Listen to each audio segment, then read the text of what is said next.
Hi, I'm Deegan, the Physio Runner. What I wanted to go through today is one of the topics that I'm very passionate about, and that's Achilles rehabilitation. So our Achilles is super important for our running, as I'm sure you all know, because it takes huge loads, sometimes 4 or even 6 times our body load as we're running. And you think about it, if we're running 20 odd Ks, that's about 20,000 steps. So you really need to be ensuring that your Achilles is in really good nick.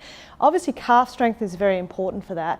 But I also think that jumping and that ability to get that spring is very, very important for our runners. So I'm going to show you a couple of just really easy exercises that you can add to your gym routine that can help to make sure that your Achilles is nice and springy. If you're experiencing Achilles pain, it really is best to get assessed by a physiotherapist at that stage, as this exercise may not be appropriate for you.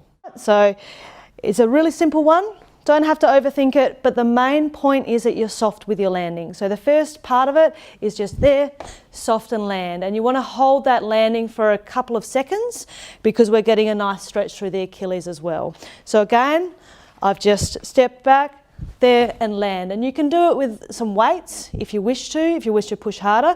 But a great progression is a jump and spring. So that is jump, spring. And I'm still coming down and landing and holding for that 2 or 3 seconds. The main points that we were focusing on is that you're still making sure you get this full ankle dorsiflexion, okay, and that you're very soft with the landing and still doing the 3-second hold. So thank you, that's it for today's information video. If you have any questions or queries, please feel free to send me through a DM on Facebook or Instagram. Thank you.